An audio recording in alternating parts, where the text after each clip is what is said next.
What's up, everyone? Welcome to my corner of the internet. I'm your host, Ryan Kramer, and this is Crossover Commerce, presented by PingPong Payments, the leading global payments provider helping sellers keep more of their hard-earned money.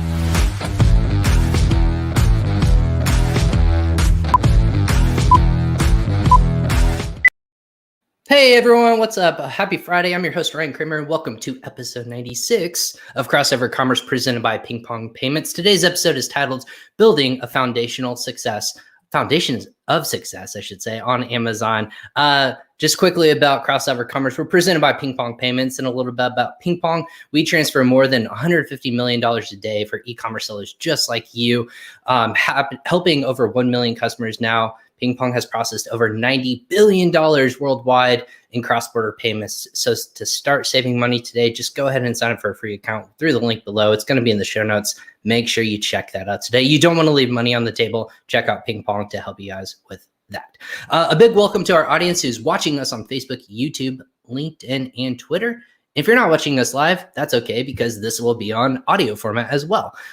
Listening to us is as simple as checking or searching for Crossover Commerce on Amazon Music, or Amazon Podcasts, I should say, Spotify, Apple, Google Podcasts, wherever truly a podcast is going to be. Go ahead and search for Crossover Commerce, and that's where I'm going to be. There is season 1 out all today. It finally got released, but this is season 2, and season 2 will be wrapping up next week. And if you guys are counting, season 1 was 30 episodes. Season 2 is 70 episodes. We got a lot of audio content coming your way, so stay tuned for that. They will be released. But the way you get notified of that, follow me on social media or follow PingPong on social media, LinkedIn, Instagram, or Facebook. They all work the same. We're going to be letting you guys know when that content drops. But the beauty about this show is I go live right now about 4 to 5 times per week with experts and leaders in the Amazon and e-commerce space, just like our guest today. So if you want to be notified or you want to just hear great nuggets of wisdom coming from our guests that come on this show, go ahead and subscribe to that notification on the bottom right-hand corner, whether it's follow us or getting notified when we go live. That's the easiest way to be notified. And all this goes and lives live unedited on YouTube. So go ahead and check that out. Just follow PingPong Payments and search for a Crossover Commerce playlist. That is where this content will live. So that being said, it's not just about me. If it was about me, it would just be a one-person talking show. So that wouldn't be very exciting. So that's why I bring guests on the show. But about our guests today, if you don't know them, a little quick introduction. Both of them, Blake Hilton and Brian Johnson of Canopy Management. And a little bit about Blake. You're right. I had 2 people. Typically it's a 1-on-1, but this is a 2-on-1 today. So get excited for that. Blake is actually an Amazon strategist with Canopy Management, partnering with Amazon brands to become more competitive, giving them a more competitive advantage, I should say, in the e-commerce space. Still a student of the game, he has risen up the ranks and become Amazon expert, managing over $1 billion in managed revenue. Awesome. And then Brian is one of the more I would say the face of Canopy through his advertising agency, which makes sense. Canopy Management has become a well sought after company in space and is highly successful in Amazon advertising, consultancy, community, and training, software. And he has also helped over 20,000 brands. I don't want to give him more credit than when he told me. So I need to learn how to read. 20,000 brands to grow $1 billion in Amazon sales using exclusive seed to forest system. Curious to hear more about that. So we'll kind of check that out as well, which leverages the latest advertising practices and strategies. The results of his products and services continue to put him in high demand with companies both large and small around the world. Great stuff, guys. I'm really excited to bring on both Blake and Brian of Canopy Management. Guys, welcome to Crossover Commerce. How are you? I'm doing great. Thanks for having us on. Yeah, no problem. Brian, you're in the middle of what, nowhere? Like you're traveling like the United States. Is that still happening? Oh, you're on mute, man. Yeah. There you go. Sure, why not? Live shows. Yes, I am on a 2.5-month road trip with my family. We are currently at Bear Lake, Utah. Wow. And so this morning it was about 28 degrees, and we're going to start heading south again. We're on the second half of this road trip. So That's amazing. So why 2.5 months? Like, I'm just curious, like you're what, at home still? You don't get that luxury to travel around like Brian is right now, right? No, not yet. That's the hope though, right? Exactly. Yeah, this is one of those things where, as business owners, we always kind of look forward to when we get kind of the payoff, right? When we actually get to the point where we can start making choices that are benefiting our family. We work really hard. Obviously, anybody who's an entrepreneur knows that, you work 70 hours a week, so you don't have to do a 40-hour-a-week job. And so this is one of those things where if you don't plan for it, if you don't set a goal in order to achieve a certain level of success, and you actually take that reward, you actually take advantage of the fact that you work so hard to get to a point, then you're just grinding yourself into the ground. And so this was part rewarding myself and my family for the effort that we put in, the patience that we've had over the years. And this was a chance. Obviously, COVID provided us an opportunity to get on the road, travel, and see family that we hadn't seen in over a year.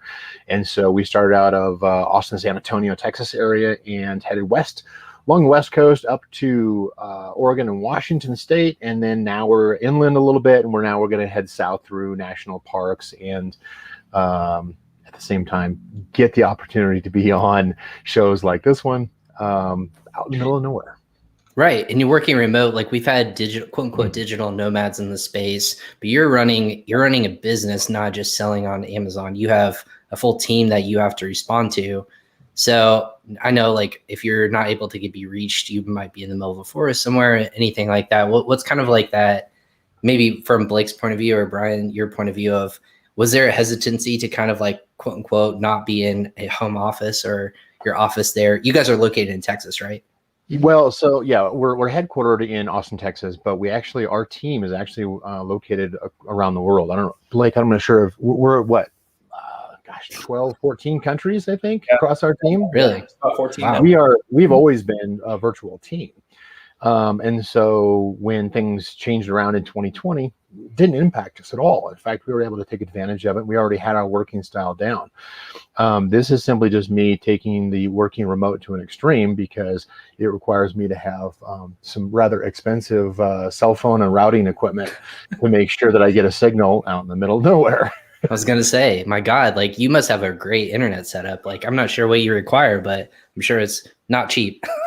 No, it required quite a bit of testing before I actually got permission to leave the home office. So Exactly. Well, that's really cool. So, like, is this the first time that you've like, quote unquote, take this like extend? Because I know, like, we said foundation. Like, I thought this was really cool when Blake sent over a couple of things he liked talking about. I think we don't always pull back the curtain and see like how this affects not just service providers but Amazon sellers of why they get into this. A lot of people thought, I'm going to do this as a side hustle to make extra money, but now it's obviously evolved into more of a full-time job. And if you're going from one 40 to 60 to 80-hour work week to another one, what's the trade-off there? So maybe like, how have you kind of seen that evolution in your time on Amazon to help people kind of, rely on a service maybe like your guys's or other people around them to like take that time away, and I can go fishing with my friends, or I can go travel the United States or the world even, and not worry about like losing out on revenue. I definitely have my point of view. I'd love to obviously give Blake a chance to interject Blake, your thoughts. Yeah, Blake, your dad, like what's that been like for you? So, and that's the thing is it's always, you're always trying to find that thing. You're always trying to find the residual income, so to speak, whether it's a side hustle or this is a full-time job. What we're starting to see is a lot of the sellers that do come to Canopy, they're coming for a various number of reasons, but usually it's either they're coming for knowledge. They want to get a knowledge base on Amazon on how to really grow their business, or they're coming to us because they don't have time. Whether it's that side hustle where now they have to dedicate extra hours away from their family to manage their Amazon business, or, they just don't have the time to tap into the specific, strategies and things to really get their store going. So, coming to an agency is something that, gives them, kind of both sides of the coin so they can, have their normal job 9 to 5 and then have their side hustle, but not have to dedicate as much time to it because they have somebody, taking care of the baby or taking care of that business for them. But we're starting to see that shift where a lot of people that are current Amazon sellers are looking to I guess, automate that, looking for an easier way to still have the business, still get that income, but still have that time with that family that they want and desire. So that's what we're starting to see a little bit more. But due to COVID, we've obviously seen a ramp up in Amazon sellers and a ramp up in people that are wanting to generate income from home on a different level. So it's super exciting to see, for sure. Awesome. Kind of add to what Blake was saying there is, it's not simply just the entrepreneurs, the people who have created from scratch their 3P, business. We're seeing quite a few of the product manufacturers, those that are typically brick and mortar retail kind of product lines. Again, because of COVID, because of 2020, the shift has been over to e-commerce, and they're starting to realize that as they get a lot more shift into e-commerce and drop shipping and direct to consumer type of transactions, they realize where the weak points are in their network of resellers and wholesalers and these types of relationships. And so a lot of them are starting to really step up and start handling the transactions themselves. They've got their own e-commerce on their site. They're starting to replace their wholesalers and their resellers on channels like Amazon by handling it themselves with their own team or with an agency like Canopy. And that obviously gives them quite a bit of leverage. Now that creates some pressure and some competition on these startup brands and these early brands that don't have these large teams necessarily or big deep pockets. And so you have to get a lot more tactical as far as how do you work around some of the well-known brands. How do you differentiate your products? How do you position your products? How do you make sure that you've got the visibility that you're actually gaining market share on Amazon and not just slipping it away? That's obviously why agencies like Canopy Management came into existence, and how we've developed our entire system is to solve those problems that are absolutely critical right now. So when we're starting a foundation, like foundation to me, like anything, is like you want a solid core. You don't want it to be something such as like we'll talk about last year when you couldn't send inventory into FBA warehouses. Something like that kind of hits your structure and it all collapses, right? Like it's like a house of cards. If something massive like that, or even how logistics nowadays are so backed up, trying to get inventory into warehousing, rates and amounts of inventory you can get in for one SKU, it's fluctuating all the time. When something like that isn't secure, where you can pivot and say, hey, listen, we have all this other either structural or even like strength in other areas of our business. What are the ways that if people are starting out on Amazon, like we're going to lay the foundation? What are the ways we need to ensure future success? Something crazy like a COVID happens or something like a logistics chain problem breaks. What are the basics that we need to set in order to be successful as entrepreneurs online? It's a tough question, obviously, because there's a lot of parts to it. But I think one of the biggest things that I've learned, especially at Canopy and from Brian, he says this all the time is, if you're an Amazon seller that is looking to, be put on Amazon, or even if you're not, you're just a business owner in general. Your job is to not only generate revenue, but solve somebody's problem. So if you have a business, off of Amazon or even on Amazon, the biggest key is, can you solve somebody's issue? Whether you're selling a cup or selling, some technology that's going to save the world, if you can solve somebody's problem and do it efficiently, then that's going to be obviously the stepping stone to being successful in business, but especially on Amazon. Brian, do you have anything to add to that? Yeah, of course. I think Blake framed that really well. I know we certainly see whether it is Shopify or Amazon or any e-commerce channel, we definitely see where there's a progression that occurs. This occurs with any platform, Google, Facebook, anything that has any kind of transaction or communication to people. People adapt. Consumers, for instance, in an e-commerce world, they adapt to the message they're constantly seeing. And usually it's within a couple of years. You may have heard the term back in the Google search days as far as banner blindness, right? And that's essentially just where people, they get so used to seeing something that they start ignoring it. Their subconscious just turns it off, right?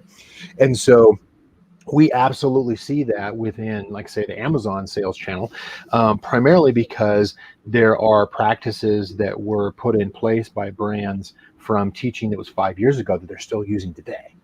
They're literally still using it today. That creates a huge opportunity for those who are coming in and learning what is working right now, and really focusing in on how do I, as Blake put it, it's like you're basically you're solving a need, right? If you're not able to solve a need, what are you doing? Right? Right. You're failing the consumer.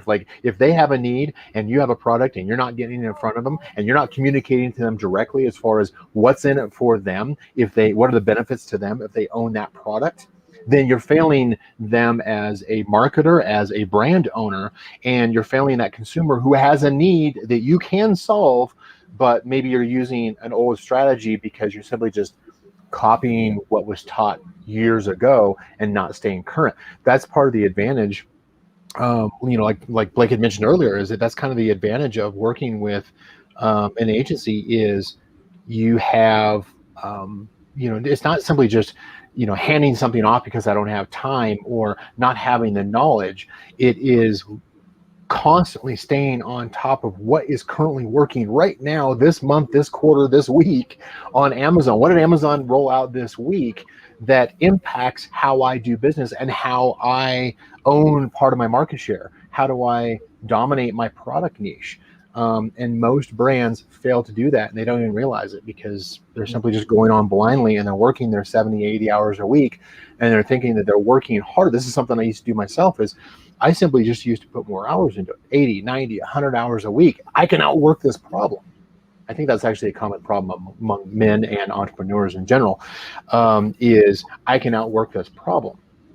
Sure. And a true business owner who learns how to scale, I don't know if you've ever heard the Billionaire Code. Billionaire Code is kind of a map Right. that Alex Charfen had published, that I created a whole poster and got it up on my office wall. But it's basically working an entrepreneur, any business from startup through $100 million a year. And there's different stages that you have to get over these hurdles. You have to solve problems. And if you try to skip anything, you'll get shot right back down again. And so part of that is, as a business owner, is that you have to continue to grow. And you have to constantly look at your business and say, where am I dragging down my own business? Where am I getting in the way? So, yeah, I was going to say, so a lot of that in my mind, I've heard a lot of different stories of like almost like this timeline of when business actually happened on Amazon. So you guys made a couple different points of like people are coming more online now more than ever. It's almost like waves, right? We saw this big wave of FBA really start in 2014, 15. I think that this is like the if we had to write a history of like Amazon sellers and third-party sellers online, I would say like the beginning would be around this Wild West era would be 2014, 15, where you could throw a product online, sell it for crazy amounts of money, theoretically, if you did it semi-okay. And then people are just purchasing it without even knowing what's going on. But now we've seen an evolution. Like we saw people get smarter, work harder, and build a brand. But now we've started a new chapter in 2020 of, I've always say the phrase, we've transitioned from selling on or buying online, went from a luxury now to a necessity. So now we have more needs online, whether it's grocery, whether it's just, hey, I need toilet paper or something like that, where it's almost like tangible goods. Like you may not need like food like every single day, but now you're just constantly buying literally everything, notebooks, thermos mugs, like computers, like all now because you need it and work from home or some other sort of reason. Now we've changed and gone into a new chapter. Now it's re-educating people. What are those different things that worked back then that are not working now that you guys have seen? I mean, on the Amazon channel, it was mostly just treating this e-commerce platform as a search engine and talking to the search engine, trying to convince the search engine to show my product.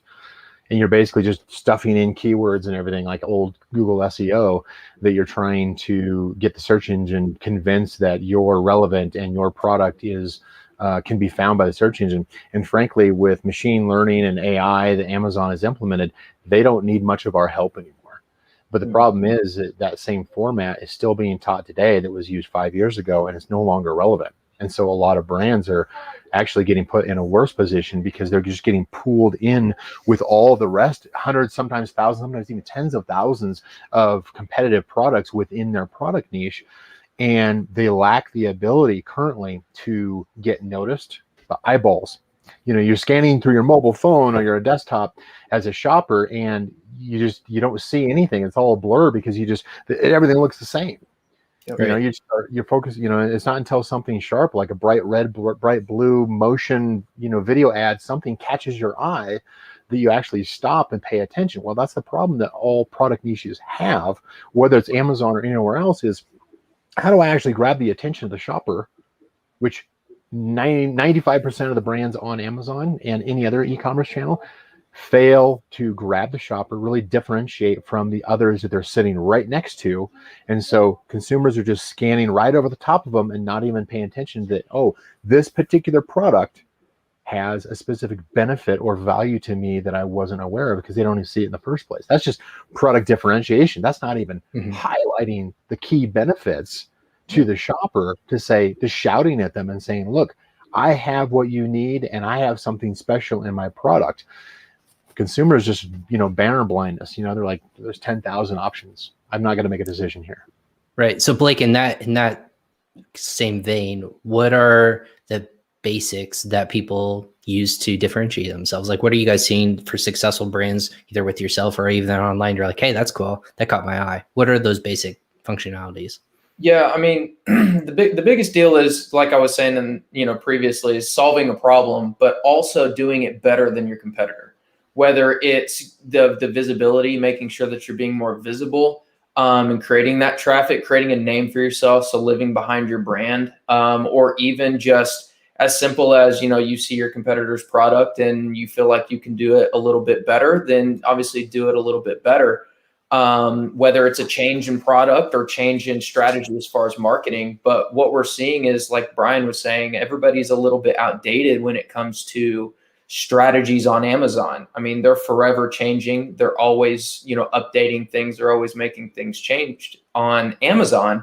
So it's really just not only it's learning all the new various things that Amazon brings to the table, just to get visibility. The biggest key is getting seen against your competitor, and if that's a better product, if that's better marketing, if that's better pictures, whatever it is, it's just getting that visibility to prove that you're making moves in the market versus your competitor.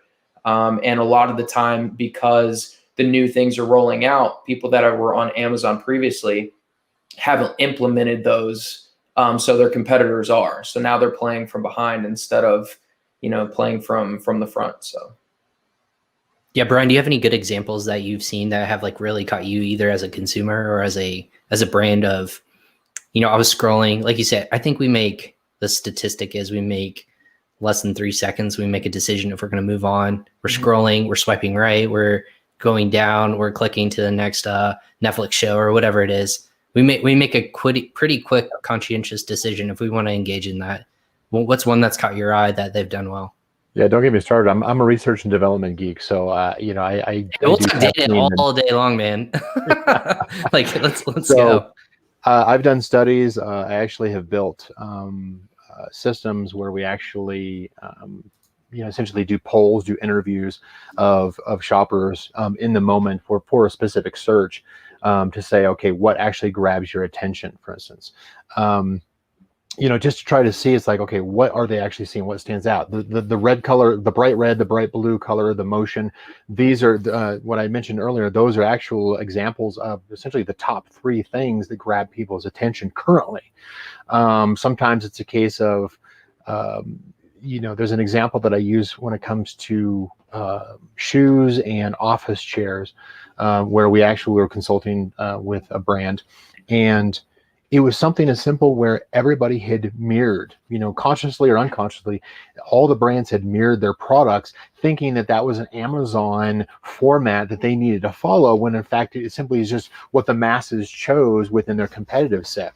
And so we were able to increase, I was able to, through coaching, through consulting, able to increase not only shopper engagement, in other words, people come and visit the product listing, but also conversion rate, simply by making, first and foremost, a change to the main image. Number one, the main image, in order to grab that shopper's attention. It could be something as simple as every product is facing a little bit to one side, and you face yours to the other side, or you've got more white space or less white space.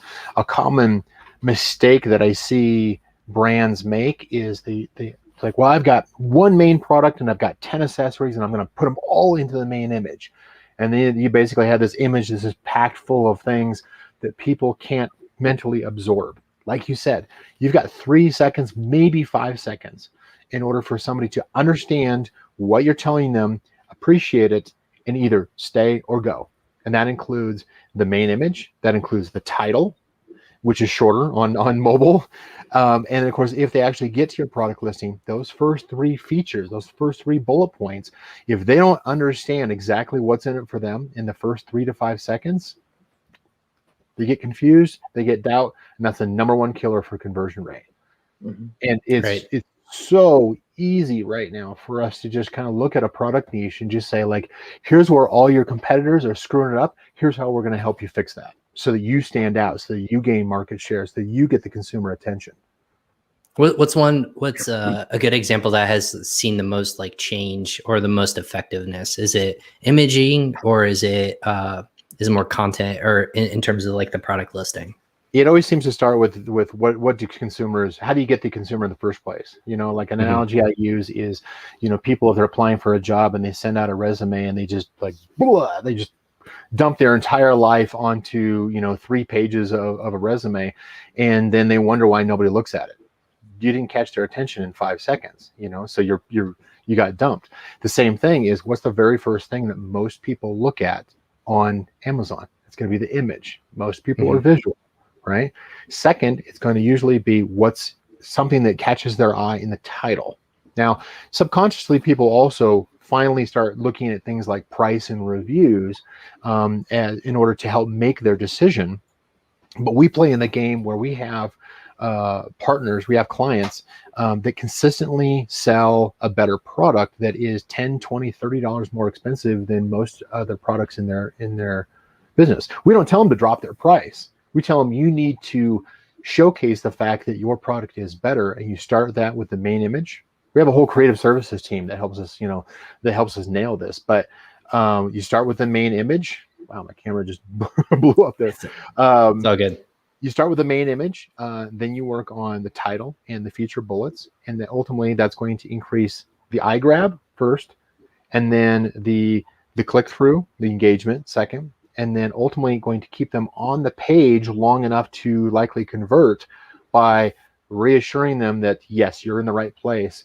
Here's the benefit that you're going to get. Here are the benefits you're going to get out of this product. And so we've seen examples where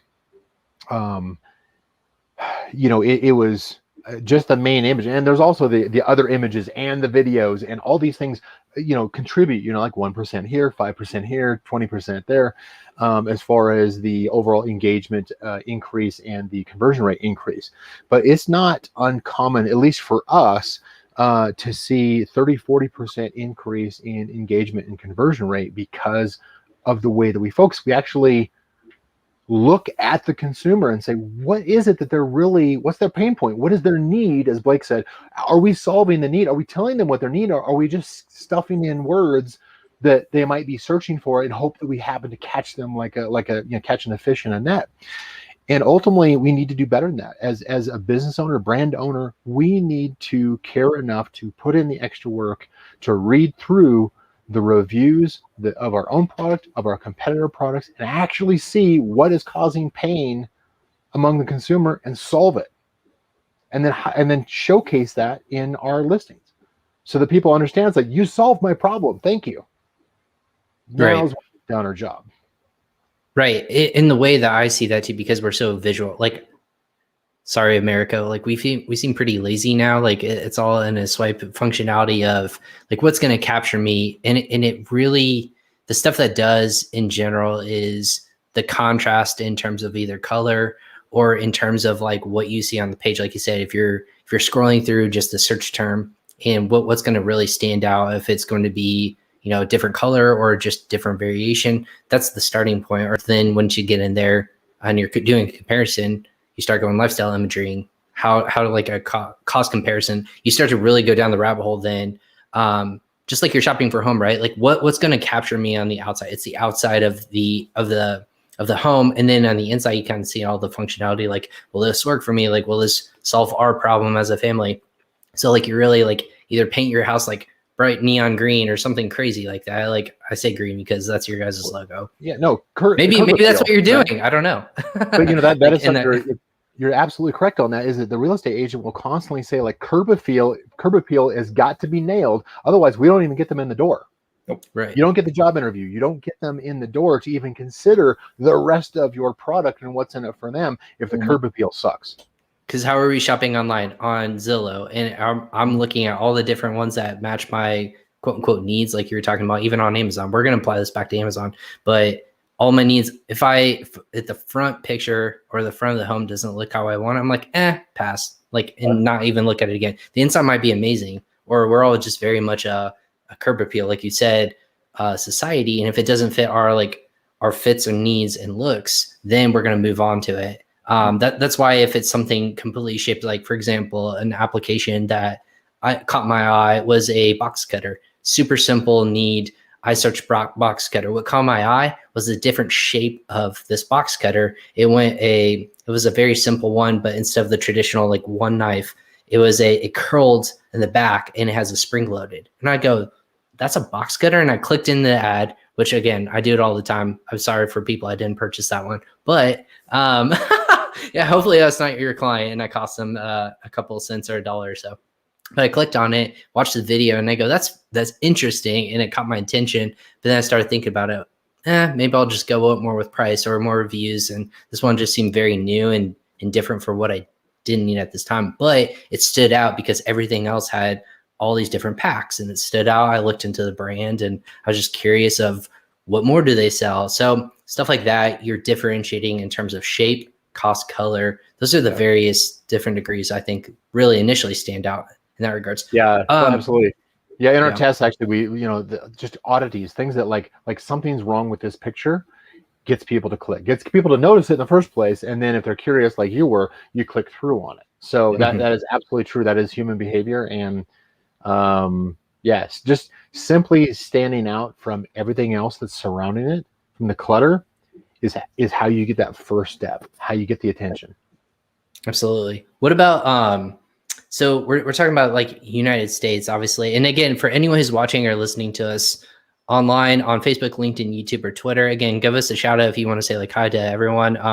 Shout out to one of the friends of the show, Sharon Evan, who's staying up late in Israel. Like she, I guess it's Friday night. Like, what are you doing staying awake watching? Sharon is a beast. Yeah. I was messaging Sharon before this and I said like, hey, like I'm talking my 100th episode next week. I was like, you need to hop on. Like, I appreciate if you did. So shout out to Sharon and all of her team over there. But I guess my other question for you guys, we're talking US market, but our audience is international. We're talking anywhere from like Canada to India to, United Emirates. We're talking Japan.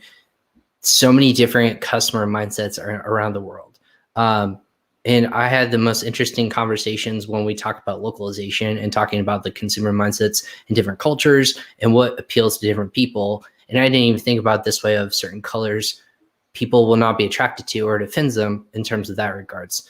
How are you guys as an agency? Are you just working on .com or are we working Amazon and e-businesses and platforms around the world to be for the audience? Do you guys just work on Amazon or are we working on marketplaces all around the world? Yeah, we're in multiple marketplaces. Actually, just about every marketplace. Is that correct now? I know Australia just recently got kind of kicked up and going, but we're just about in everything. Obviously, there's some nuance every now and then, but we're just about in every single marketplace from what I'm understanding. Is that correct, Brian? That is true, yeah. And like Ryan, what you mentioned, of course, is that one of the major nuances, of course, is language. Barrier of language, cultural understanding. We actually hire multilingual translators with listing optimizations to make sure that somebody who is native to that marketplace understands not only the language but also the culture. We've seen way too many times where somebody has used a Google Translate or an Amazon translator or some kind of automated translation service, and we go in there and have a native speaker actually look at the listing, and sometimes we find it's like, wow, that is really offensive, that needs to change today. And so sometimes people aren't even aware of it just because they just don't know the language or the culture as well. Yeah. Right. So is there, when regarding this, Amazon sellers growing internationally, you need to know the basics, right? It's almost like starting over and like rebuilding and establishing yourself. You don't have to like clearly start from, scratch in terms of building out your product, but it's how you present it, like how you repackage it. What are the basics for you guys to saying like, this is successful here in the United States, but what's going to work for us here in, Canada, for example, or even let's talk about like Japan. Like, what are those different ways that you guys are helping understand those marketplaces and consumer mentalities to say, we're going to start from scratch, make sure we're not either offending everyone, but also standing out to those cultures? I think the one that honestly we've had probably the toughest time with is Japan, and that seems to be kind of a common one because the culture is significantly different. We think it's like, oh, it's simply just a matter of language translation. It's really not. Culture, if you don't have an inside input and understanding of a culture, you could really, your product could be a miss. It really can. And so sometimes we typically recommend, I'm a big fan of Pareto and 80-20. And so a lot of times I'm like going, okay, where's the market for this particular product? Yes, you can go into every single market, but do you really have the resources in order to really maintain that, engage that, and support that kind of a product in the different cultures? And so a lot of the times it's not simply just as easy as stick to English, for instance. It's more of a case of stick to the markets who understand your messaging that you're putting forth in your product. And and sometimes you got to just test it and just see like, okay, is it working or not? Right. What would be like a successful like localization in your mind that you guys have worked on for a customer? Is that mainly just like translation focused, or is it even product packaging? Like what would be a successful, in your eyes? You stepped in an international market and you've really reset the basics and say, listen, like the imaging was not speaking to this audience. You have to change it. And once you changed it, you saw an uptick in either consumer sales or just like click-throughs, or what were some examples for you guys? The two that come to mind actually would be probably one for Canada, one for Germany. I won't mention their names on here, but Sure. Germany was more cultural, and Canada was actually more weather related, funny enough. So that was more of a case where the products weren't previously being sold in Canada and nobody else was selling the product in Canada. We're not selling bikinis, are we? Or anything like warm weather related? No, yeah, you always, well, that's a whole different discussion as far as we're not talking about that weather related. Yeah, there are definitely some dual audiences when it comes to certain products. Nighttime face masks, don't get me started. There you go. But with Canada, for instance, that was more of a blue ocean opportunity. It's like, well, there's no competition there. Well, as it turns out, it was because the way that the product was being presented, the Canadian market didn't understand. It was being referred to by using an American cultural term, slang, American slang, if you will. And the Canadian market, they're like, I don't know what that is. That means something else here. Mm-hmm. And so it wasn't until we actually repositioned that product. It was just one product, but until we repositioned that product and actually started asking, people who are, in the Canadian markets, like what's going on here, that we really discovered it's like, oh, of course. It's kind of a famous one that you probably have heard from years past is the Chevy Nova, right? The old Right. Chevy Nova being sold in Mexico, which, Nova, which would be no go. And so the theory Chevy's was, I no don't know, go. Exactly. yeah, Chevy no Psychology is go, so right? exactly. Um, I don't know how true that story is, but it is analogous of understanding is that what you think it means here can definitely mean something different. That was actually the same kind of case with in the German market, and that was mostly a translation issue, but there was also like a federal compliance issue where that kind of product had to be modified in a certain way with the packaging in order to comply with local laws. So that kind of localization was more about like, okay, we actually have to come up with whole new packaging for this particular market. Right. Most brands, most tiny brands, they can't absorb that kind of a change, at least not right away. And so, pick your battles. Go into the markets where what you've already created, you can continue to sell and leverage, and you're not having to add on additional staff and additional resources in order to customize to a specific market you're still trying to test. Right. Like any idea or any things that you had to manage or you had success with in terms of those kinds of marketplaces and, changes that we were talking about?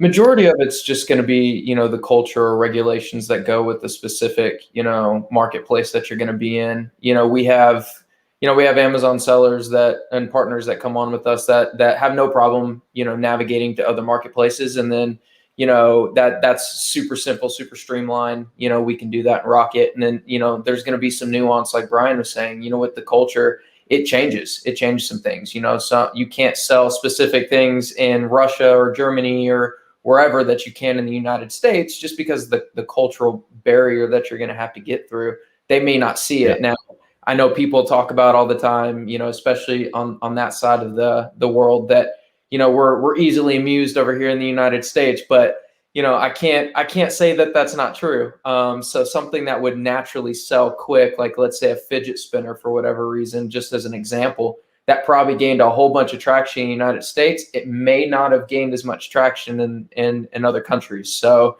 we're just easily amused over here, is what I'm starting to notice, at least. We see spend a that lot of money. probably more pronounced even in the U.S. market when it comes to religious items. Amazon is pretty strict there. Obviously, they do have a bias. Hopefully nobody who's selling on Amazon thinks that they're playing fair. They do have bias, including religious biases.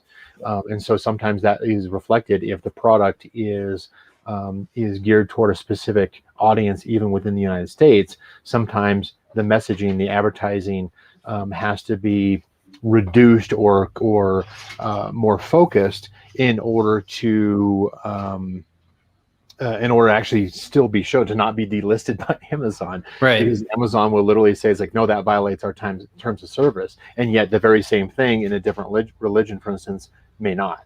Yeah. Right. So they're not consistent, and they're obviously showing a bias when it comes to certain products, even within a marketplace that we're most familiar with, for instance. Well, that's something fascinating we haven't brought up on the show. I'd be curious to hear your thoughts, and we don't have to go too in depth. But in terms of religion or belief system, you're talking about products that maybe have either screen printed or sayings or phrasing or even tangible goods or trinkets that would be representative of a religion aspect. Mm-hmm.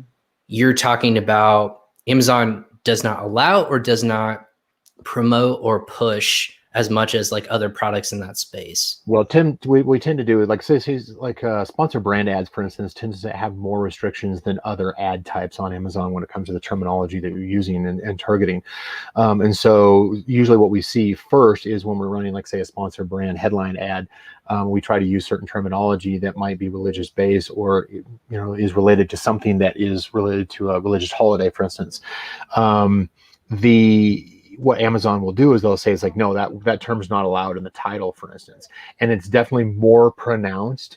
It's not like they completely ignore one religion and say, hey, you can do anything you want. It's more of a case of some religions have a very pronounced, a much larger list of restricted words than others. And so they're kind of go, oh, you can't say that, it might offend somebody. And of course, America in our media system has created a culture of people who get easily offended. Unfortunately, that's just kind of the nature of where America is right now. Mm-hmm. And that kind of pressure is being put on companies like Amazon to restrict content. Is that a market that's actually very popular in terms of like products being sold on Amazon, or does it have to? Okay, because I mean, that's something that I'm searching on Amazon. Yeah, because actually, I mean, from basis, like I grew up in, I mean, I have always known like retail stores to be very prominent in like one category or another, whether it's like a Christian bookstore or something like that. That's the term that always pops up in my head. Or you're talking about like a Jewish synagogue and like selling products or services that like apply to either faith, like just like celebrating Hanukkah or celebrating other religious aspects. But in that regards, how does Amazon? This is the invitation, like you said. It's almost like a cultural thing that we've shifted a little bit of. Comments can come through in terms of like negativity because it's almost geared towards not just the product, but past that. It almost has like this background effect of like, I won't say it to offend anyone, but like they can be targeted attack towards like a belief system and not the actual product itself. So how does like in that regards, how do you protect the person's background? And it doesn't have to be religion. It could be like, it could be like for women or men, or it could be for like different heritages or anything like that. How do you protect it from going past just the product and more targeted towards like a culture or aspect like that? It's not even in the reviews. Even it doesn't even get that far. It's not like people make comments like, "Oh, I was offended by your product" in a product review or something like that. Mm-hmm. It's really more of Amazon has obviously gotten pressure either internally from their own staff, or maybe the customer bases. They're reporting directly to them. It's not even in the review system. It is in the policies that Amazon puts in place that says, "Hey, you know what? There's certain words that we're just going to play it safe. We're not going to allow that."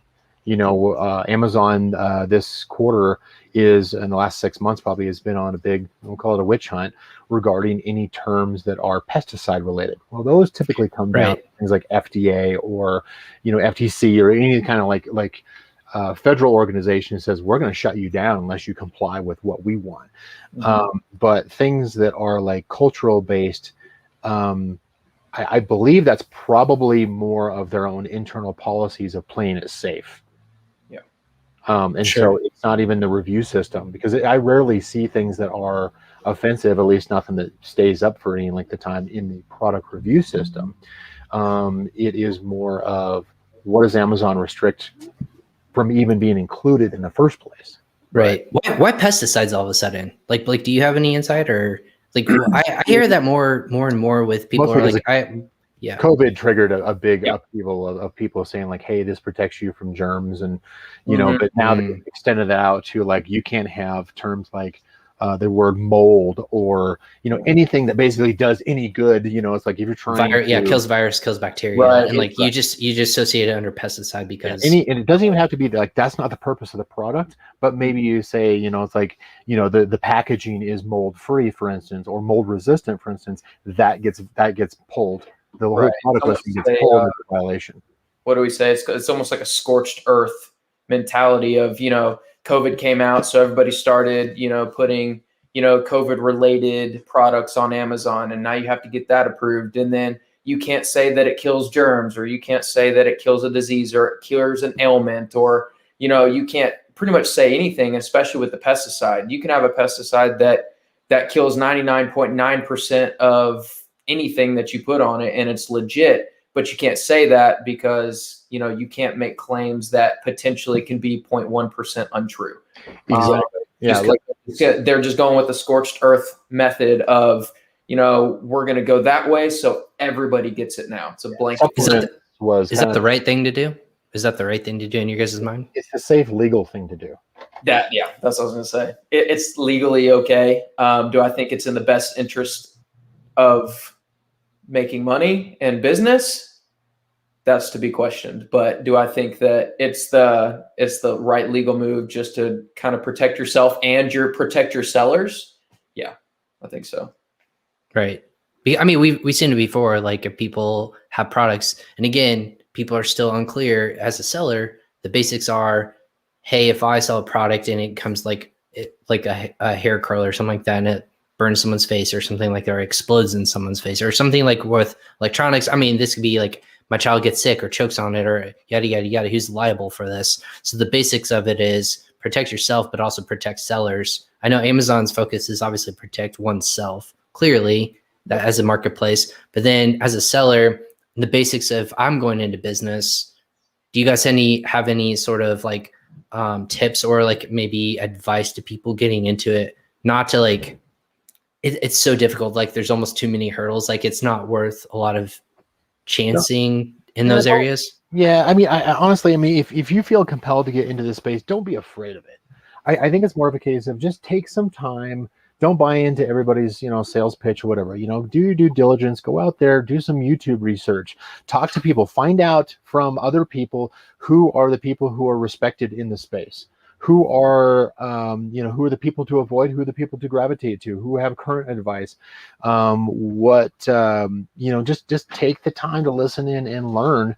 And as Blake was mentioning earlier, I'm going to reiterate one more time, Blake, is see a need, fill a need. It's the whole thing of like look for those, if you're producing a product, look for the gaps where that you can improve and come out with a better mousetrap, that you can come out with a better product, and plan on highlighting that fact in your image, your title, your product listing, so that you're just screaming out that, you can't really say it's like, well, this is subjectively better than everybody else, but you can certainly point out the fact it's like this feature, this gives you this benefit, which solves a problem that is obviously not addressed by other products. So don't just go out there and say, I'm going to make some money, I'm going to copy what's successful. Find out what is broken and fix it. Fill a need that actually exists. Don't simply just copycat 50,000 other people who have the same thought of like, oh, this is easy money. It's not easy money. Care about who your target audience is. Yeah, because one of my biggest things that I tell sellers too that are trying to launch or try to get on Amazon with a product that's the exact same as their competitor, they're getting it from Alibaba, they're throwing their name on it and they're saying, here we go. But my number one question when I talk to these sellers is, okay, so what's your plan? You're selling the same product as your next door neighbor. What makes you any different than them other than the fact that it's you and a brand name? And they're saying, well, my product's better. Well, why? It's no different. It's the same exact product. So what I, tell people to do, just from my experience of just listening is, go to your competitor's page, go to the reviews, find out what the problem is with that specific. If you want to launch a product that's similar, of course, go to the reviews. You're going to see people in there that say, well, it didn't do this, or it did that, or it didn't solve this problem, or it's too small or too big. Now you're getting some case studies, some legitimate case studies for free on how to better your product that's better than your competitor, so you can one up your competitor for sure. Right. 100% agree with that, Blake. And we go back to the original point that we all made was you go from the timeline and the era of where we are and, as e-commerce sellers, right? We used to just go on Alibaba, buy whatever was kind of trending, throw it up line. You had like 5 or 6, maybe even 20 of the same product. But now we're in an era of, now you have to find a differentiator or building a brand off of something where being different is the start of the best way to be successful on Amazon, right? Is fixing that problem that someone else has with widget XYZ. It only colors in black and that's it. Nope. I'm going to make it color in rainbow colors. So I'm going to make it color and it's going to glow in the dark. Or I can make it, like you said, Brian, glows in the dark, or some mask glows in the dark. If that's a thing, that's kind of funny to me. Like I haven't seen that and even thought about that. But if that's a product you guys are representing, interesting. But there's a point of ridiculousness too, is that too many options slows down the purchase decision of a consumer. When you slow down the purchase decision, they're less likely to actually convert. So I see too many brands are like going, well, I came out with a red, blue, and a black model. I'm going to come out with 15 other colors because that's just going to multiply my sales. And they find out, no, that doesn't actually work. Your conversion rate goes down. The one advice I would probably have is try to avoid product niches where there is a massive amount of selection, where there's multiple colors, multiple sizes, multiple patterns. Don't go into baby bibs. Please, nobody else. Do not go into baby bibs unless you revolutionize the market, because that is an example where people go in and they're walking into an art gallery that's the size of Texas, where they, like they could just they get into decision paralysis because there's too many choices. Give them the path of saying, this is the one choice you need to make, and it's clear. Yeah, absolutely. Awesome. Don't give people options is really what it is. It's putting a product in front of their face where they have no choice but to buy your product. Right. Don't give them Keep it simple, stupid, right? Is that the adage that we use? Yeah. So in that regards, I know we're coming up on the top of the hour for people who just like obviously with the basics and foundations, and we talked a little bit about a little everything. And I think it's really cool for a Friday to have you both on and traveling the world, or the United States, I should say, not the world. We're not there yet. Maybe from both of you guys, what's kind of like, what have you seen so far as maybe parting words so far in 2020? We're almost like we're past 4 months, so we're past the third of the year.